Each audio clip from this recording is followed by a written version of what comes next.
La pendaison de crémaillère de ta sœur était tellement charmante, a dit ma mère en souriant au-dessus de son assiette, puis elle m'a regardé droit dans les yeux et a ajouté, « Alors, quand est-ce que tu comptes rattraper ton retard ?»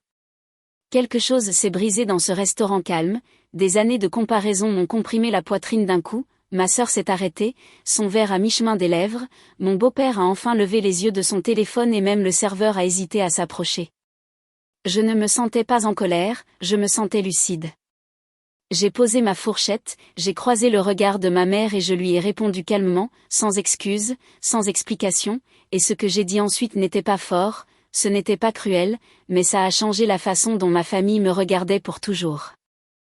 Je m'appelle Élodie, j'ai 33 ans maintenant, et pendant la majeure partie de ma vie, j'ai été la fille qui avait besoin de plus de temps pour rattraper les autres, plus de temps pour comprendre les choses, plus de temps pour devenir quelqu'un dont on pouvait se vanter. Sur le papier, ma famille avait l'air parfaite, une maison confortable en banlieue, des repas de Noël dignes d'Instagram, une mère qui adorait parler des valeurs familiales, mais à l'intérieur de ces murs, il y avait toujours une hiérarchie silencieuse et j'ai appris ma place très tôt. Ma sœur Chloé avait 2 ans de plus et était impressionnante sans effort, elle avait de bonnes notes sans réviser, des amis partout, les professeurs l'adoraient et ma mère parlait d'elle comme si elle était la preuve vivante qu'elle avait réussi son éducation. J'étais la plus calme, la gamine qui lisait dans sa chambre, celle dont les réussites étaient mentionnées rapidement, voire pas du tout.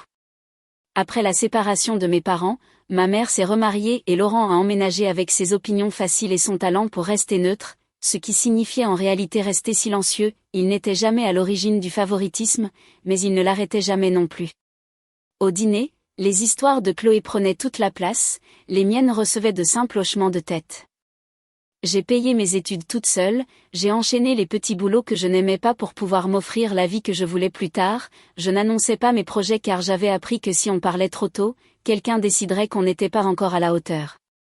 Au moment où j'ai rencontré Thomas, j'étais déjà fatiguée de devoir faire mes preuves. Il était calme d'une manière qui ne m'était pas familière, il écoutait sans me corriger, il ne demandait jamais quand j'allais y arriver, parce que pour lui, j'y étais déjà. Nous avons construit une vie qui avait du sens pour nous, un foyer chaleureux plutôt qu'impressionnant, des matins calmes, des dîners sans commentaires désobligeants. Quand nous avons acheté notre maison, elle n'était pas immense, mais elle avait du cachet, avec une belle lumière par les fenêtres l'après-midi et une cuisine qui sentait le café et le pain frais. Le week-end, nous avons organisé une pendaison de crémaillère avec des amis qui étaient vraiment là pour nous, des gens qui connaissaient mon prénom sans avoir besoin de contexte. Je n'ai pas invité ma famille, pas pour les punir, pas pour faire passer un message, je voulais juste une chose dans ma vie qui ne ressemble pas à une audition.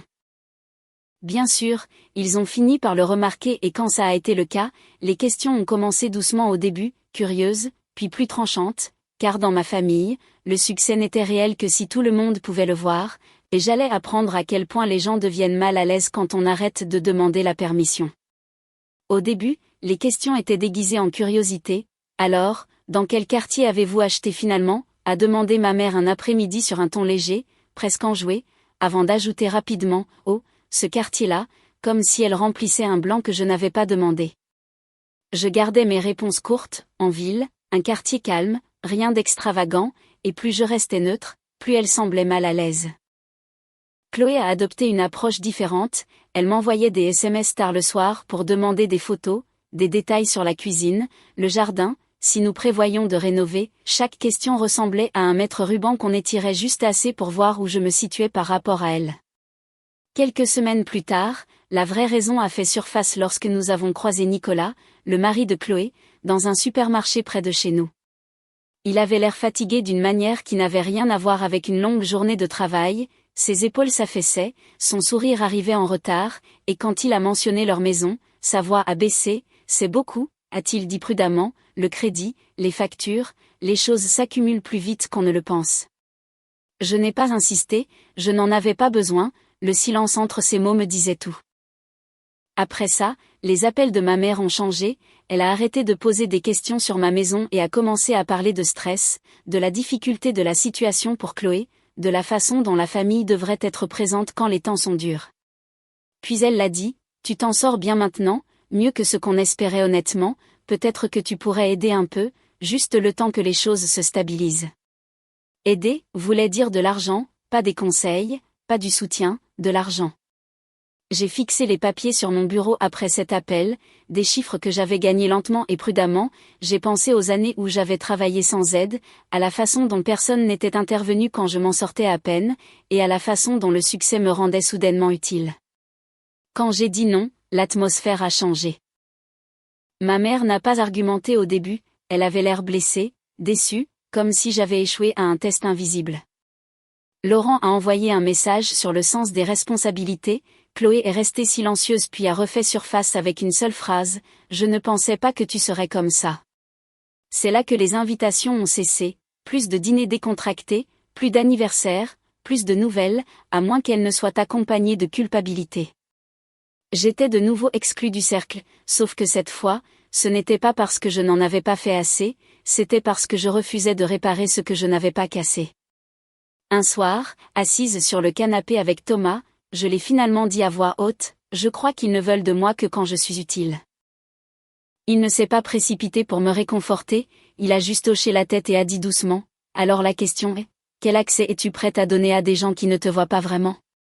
Je n'ai pas répondu tout de suite, mais quelque chose avait déjà changé. Pour la première fois, je ne me demandais pas comment gagner ma place, je me demandais ce qui se passerait si j'arrêtais complètement d'essayer.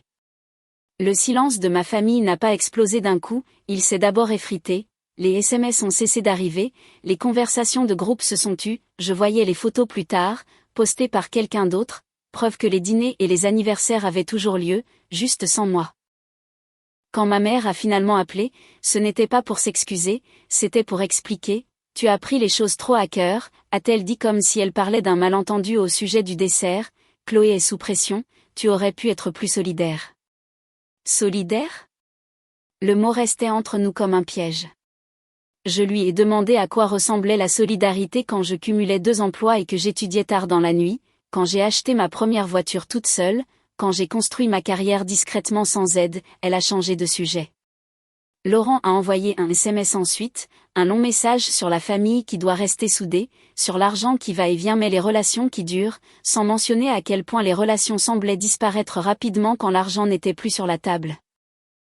Chloé a appelé quelques jours plus tard, sa voix était tranchante au début, puis fragile, elle a parlé de stress, d'attente, de la honte qu'elle ressentait, puis elle a dit, « Je pensais juste que tu comprendrais, tu comprends toujours. » C'est à ce moment-là que tout s'est effondré pour moi, pas bruyamment, pas de façon dramatique, juste une rupture nette dans ma poitrine. J'ai réalisé qu'il ne me demandait pas d'aider parce qu'il me respectait, il demandait parce que c'était pratique, parce que j'avais appris à survivre sans faire de bruit, parce que j'étais censée absorber l'inconfort pour que les autres n'aient pas à le faire. J'ai raccroché et je me suis assise dans mon bureau à la maison en fixant la fenêtre, dehors la ville bourdonnait comme toujours, rien n'avait changé à part moi. Ce soir-là, j'ai dit à Thomas tout ce que je n'avais jamais dit à voix haute auparavant, à quel point j'étais fatiguée, à quel point je me sentais petite avec eux, comment chaque interaction me laissait ressasser les conversations en me demandant ce que j'aurais dû dire différemment. Il a écouté, puis a posé une question simple, « À quoi veux-tu que ta vie ressemble ?»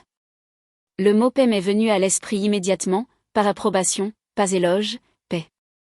Alors j'ai arrêté de me justifier, j'ai arrêté d'expliquer mes choix. Quand des messages arrivaient avec des allusions culpabilisantes, je répondais poliment et brièvement, quand les invitations ne venaient pas, je ne demandais pas pourquoi, je remplissais mon agenda avec des gens qui étaient là sans condition. Ce n'était pas une vengeance, ce n'était pas un plan, c'était une limite, et j'ai appris que les limites ne s'annoncent pas, elles changent simplement ce que l'on est prêt à tolérer. Quelques semaines plus tard, ma mère a appelé avec une invitation pour le dîner d'anniversaire de Chloé, un endroit chic, juste la famille. J'ai dit oui avant de trop réfléchir, pas parce que j'étais prête à être accueillie à nouveau, mais parce que j'avais besoin de voir ce qui se passerait quand je ne jouerais plus mon ancien rôle. Le restaurant était exactement le genre d'endroit que ma mère aimait choisir quand elle voulait que quelque chose paraisse important, lumière tamisée, nappe blanche, verre si poli qu'il reflétait votre visage, que vous vouliez le voir ou non.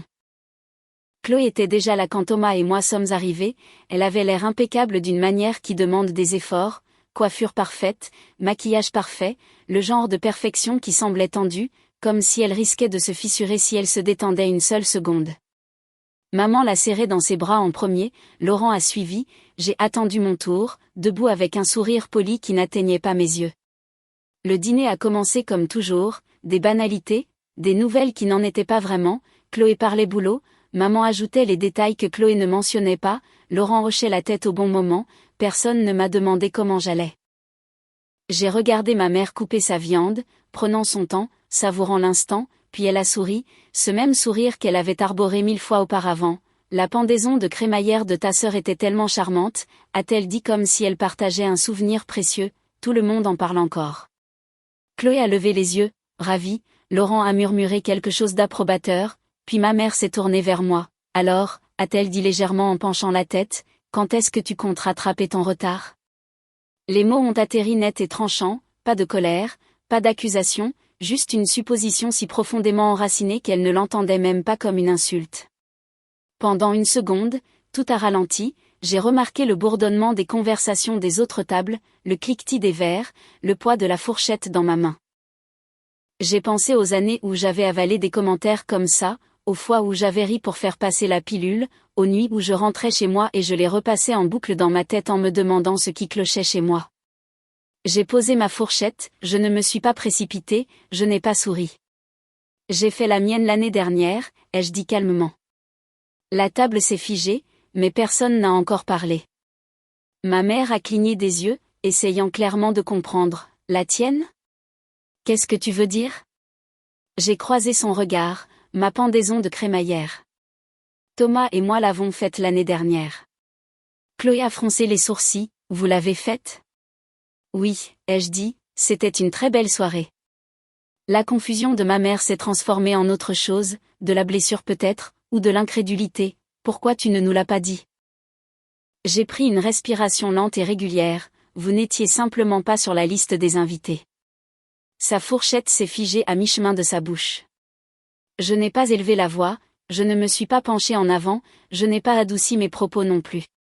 Autour de la table, les réactions ont fusé, Chloé s'est arrêtée net, son verre en suspens, Laurent a enfin levé les yeux, stupéfait. L'espace entre nous s'est rempli d'un silence si épais qu'il semblait délibéré. « Qu'est-ce que tu veux dire, nous n'étions pas invités ?» a demandé ma mère d'une voix tendue. « Je veux dire exactement ce que j'ai dit, ai-je répondu, nous avons organisé une crémaillère, nous avons invité les gens qui sont là pour nous. » Chloé a bougé sur sa chaise, Élodie, peut-être qu'on devrait. « Non, ai-je dit doucement sans la regarder, j'ai besoin de finir. » Je me suis retournée vers ma mère. Depuis 30 ans, ai-je continué, tu as clairement fait comprendre que ma vie ne compte que lorsqu'elle ressemble à celle de Chloé. Quand je galérais, ça faisait partie du processus, quand je réussissais discrètement, ça ne comptait pas, et quand j'ai finalement construit quelque chose qui me rendait heureuse, tu n'as pas demandé ce que je ressentais, tu as demandé pourquoi tu n'étais pas invitée. Les yeux de ma mère se sont remplis de larmes. Je t'aime, a-t-elle dit, tu es ma fille. Je sais que tu penses m'aimer, ai-je dit, mais l'amour, ce n'est pas juste de la fierté quand quelque chose présente bien de l'extérieur, c'est être présent quand ce n'est pas le cas.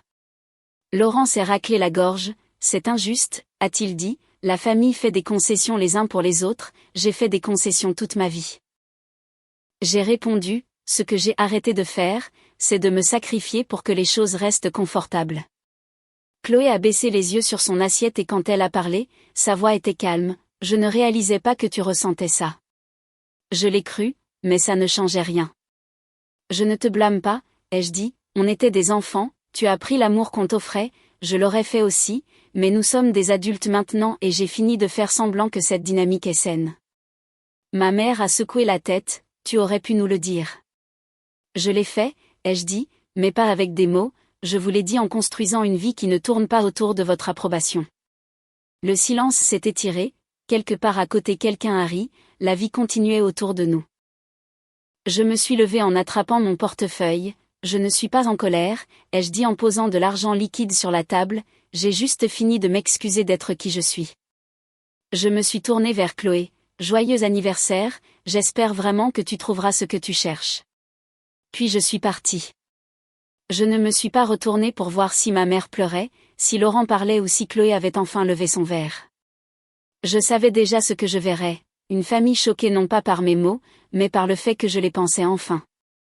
Les retombées ne sont pas arrivées tout de suite, elles sont arrivées par morceaux. Quelques jours ont passé sans appel, sans message, le silence semblait différent cette fois, pas tranchant, pas punitif, juste vide, et pour la première fois ce vide ne me faisait pas peur.